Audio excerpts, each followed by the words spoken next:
Hi there, my name is Matt Cole. And I'm Brian Garrity. And we are the producers of the Sexperts Podcast, and we have a very special guest with us, actually a returning champion, I believe. Welcome to the show. Welcome back to the show. So it's not just me. Mike Yager. Wait, what? I had no memory that he had done a show before. You guys said you loved it. I'm sure I did. But I guess it just shows we've been doing this a while because It was like 2 months ago. we reached out for a guest today kind of last minute, and a bunch of people were replying. I'm like, oh, Yager, we haven't had Yager on yet. I forgot what one it was. Well, you were on for the Ravens Hollow, weren't you? I knew he was. I was not. Oh, you weren't? That's hilarious because I was like, I knew he was on for the Ravens Hollow, but I didn't think he'd had a solo Well, one.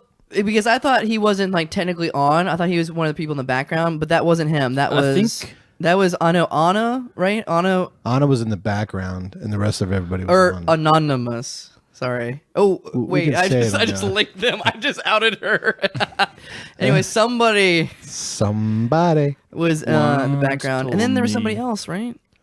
No, everybody else was on. It was All right. Well, It was John, Well, I wasn't there. Anna, Haley, and Bobby B. all right. Baby. Well, anyways, Anyways, returning champ, much to our surprise. The true underdog story. all right. Well, Mike, talk to us about what are you up to in Hampton Roads and comedy and the What Push other Comedy memorable Theater? performances have you had recently? You might have caught me on Thursday night. Doing what? What were you doing? I was doing a Herald. Whoa, don't sound too excited about it, baby. I recently got switched teams from the mommy market.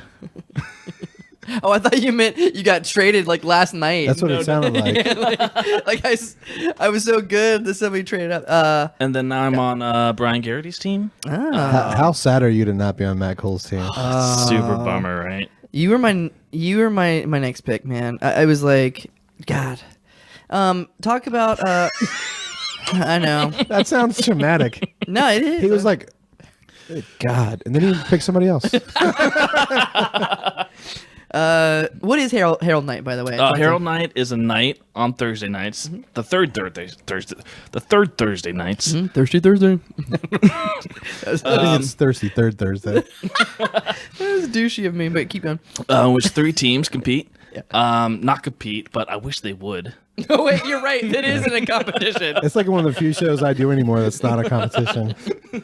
But anyways, 3 teams do long form. Okay. The Herald, which is about 3 beats. Our listening audience is Googling beets right now. It's like And find 3 root vegetables, okay? it's like red. Did you mention that it's improv yet? By the way? It's mainly just vegetables. So, do you guys have a hard time getting an audience for that? Because it's Boneless Thursday. Every Usually, Thursday. I mean, Boneless Thursdays doesn't come into account. I think we get a better audience when it's free. I'm eating French fries right now Why do you insist on doing that? because I want the audience to know what it sounds like. It's like ASMR. Yeah, a little bit. It reminds me of a David Spade joke. Please. I can hear you getting fatter. Tommy Boy, a classic. And Mike over here is enjoying, what is that called? Modelo. Do you feel like you're on vacation? it's Friday now, right? I mean, almost. It's Friday now, right? All right, God damn it. I also Yeah, what else? Herald Night, we all know what that is. We all know what it is. Google Next. it. Thank you. Siri, what is Harold Night? What else are you doing? I guess I'm on the Music Herald teams. you guess? Or? I am. We haven't practiced. We don't have a show yet. Okay. Okay, so it's a musical version of the thing you can explain. It's exactly like Herald Night, except we're singing the whole time. Cool. Not the whole time, but I have seen you in musical improv, and I am a fan. You're Nice. a great singer. Great to watch on stage. Brian's shaking his head. Are you not a fan? He's Why are you not a shaking your head, fan dumbass? at all. What? Well, I mean, What? are we recording? We are. You can say anything you want. This is a safe It's okay. space. I mean, is musical... Musical's not my favorite. Yeah, that's and fine. I thought you were on the same page there. Me? Yeah. Oh, I'm Or on the same... me. Yeah. I've never been a musical guy. I mean, like... I mean, I love Glee. Do you really? Wait, you like No. See, yeah. Don't get trapped by his bullshit. Oh, I have one. that. I have one thing that I respect about Glee. What? You want to talk Glee for a minute? I haven't watched Glee. One thing I respect about Glee is whoever does the. You didn't get anybody's permission to talk about Glee, but go ahead. All right. Well, I'm going to host a new podcast saying I don't need any permission to talk about Glee. Whoever on the Glee staff would take existing songs and make new versions of them. Mm-hmm. They would always make very interesting new versions that would give me a new appreciation for certain songs that I didn't, I took for granted before I heard the Glee version. I always thought those versions were super soft. Song number Super soft, super. Some of them were. It's like Kids Bop for like younger kids. Some of them were. Kids pop for fucking idiots. Let's be honest. A song I didn't like until I heard on Glee, the Glee version. I Want to Hold Your Hand By the Beatles? Beatles, yes. And now I like the Beatles version better than I did. I just lost much respect for you, and then gained it back, and now I don't know how I feel. I don't know. This is weird because I feel like you should like the Beatles regardless of the Glee version. Yeah. Well, they helped me get to that. But listen, my initial take on I Want to Hold Your Hand was cliche, poppy, didn't mean anything, okay. didn't have any feeling to it. I gotcha. Right? Okay. But then I saw the Glee version, which was full of feeling and like heartbreak.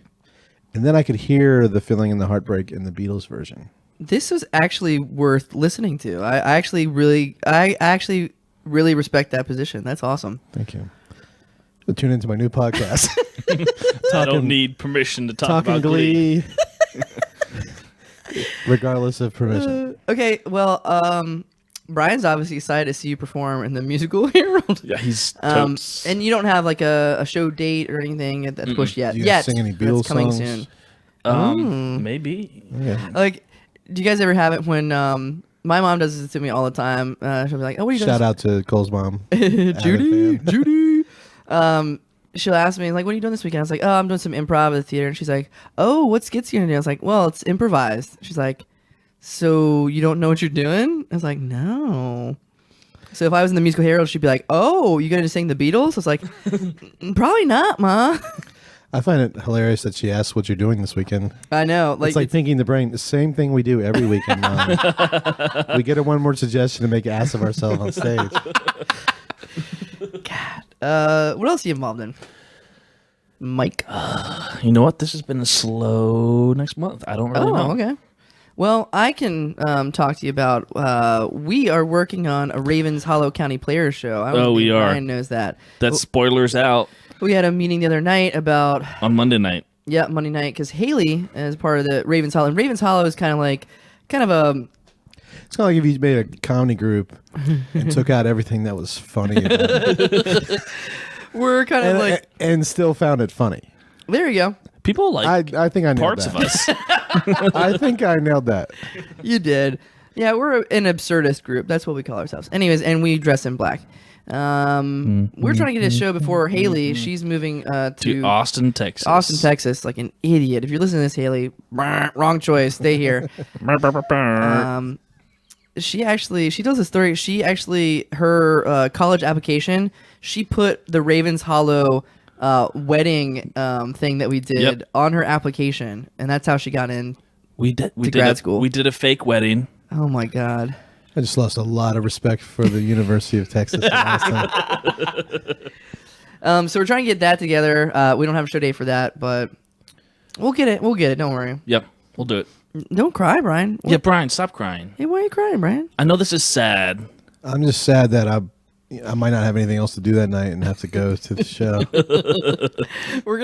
And Brian is involved in this. He at least was involved in the pre-show he was glamour parade. He was a protester. Yep. And so you were part of it. We may have. I'm thinking about giving you like you as that character doing stand up, American stand up as that character, and like doing a bunch of like build the wall jokes and shit. Bro, American stand-up's the only kind I do.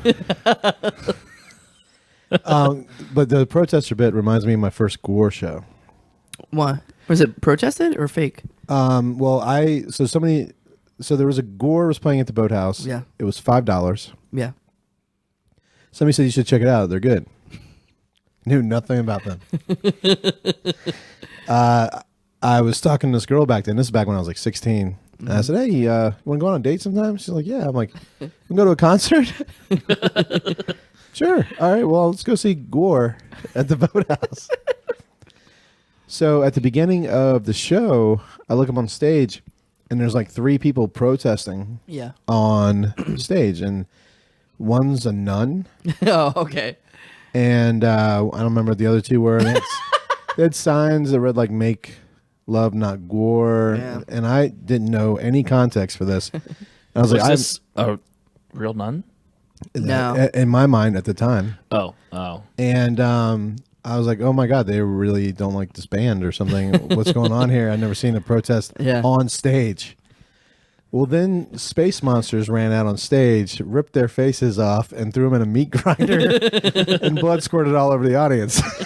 It's my date, and I looked at you like, oh, that just happened. Speaking of meat grinders. Wait, what? Protester, yeah. Meat grinder? Do you have a meat grinder story? No. Well, yes.